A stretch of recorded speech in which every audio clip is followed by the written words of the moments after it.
Good morning. I'm JJ with E2 TV. I'm here with Andrew McAfee, who just gave a very provocative talk on the intelligence in computers versus the intelligence in humans. You've done a lot of research recently for your book, Rage Against the Machine or With the Machine? Race Against the Machine. Race Against the Machine. No, so we didn't steal the name of the rock group. Exactly. We just played off I didn't catch that when you first went on stage, but. Yep. And so the whole premise of your discovery was what? So you talked about machines getting more intelligent than people, and I'd say it a little bit differently. They are demonstrating abilities that they never used to have. For example, the ability to accurately diagnose cancer, the ability to write prose, the ability to drive a car, the ability to win a quiz show like Jeopardy. They didn't have these abilities before.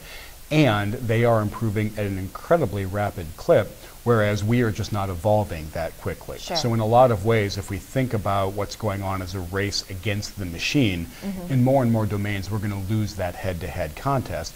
I actually think that's the wrong way to look at it, though, because one of the other things that we learn is that when people race with machines, in other words, when we are able to combine the best of what people can do with the best digital capabilities, then we have a really winning formula. Yeah, so it's more of a collaboration between, and obviously the humans are building the machine as well. They are. So ultimately, it is being driven by humanity. It's being driven by humanity. There's going to be a lot of displacement. There's going to be some turmoil in our economy, in our labor force.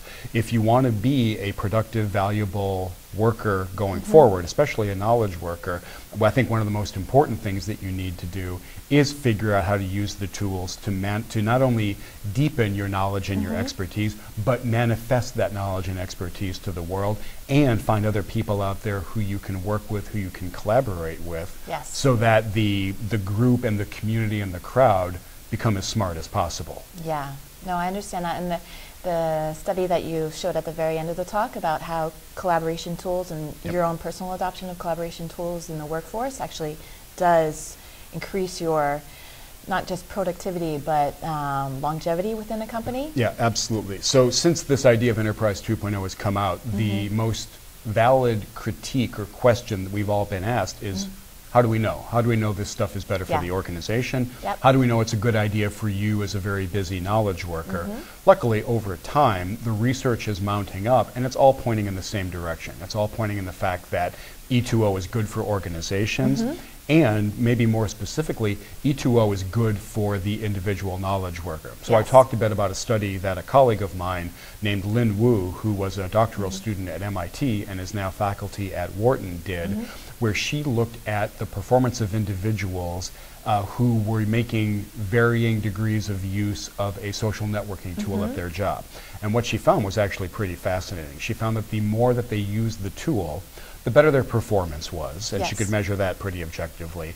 Even more interesting, the more often they used the tool, even taking into account their performance, the more likely they were to survive a round of layoffs. So it wasn't just that better performers survived the round, it was that people said, hey, you know, JJ's actually a good citizen here. She's a really great partner and contributor. We need to keep her around. And that was associated with use of these online digital community-based tools. That's amazing.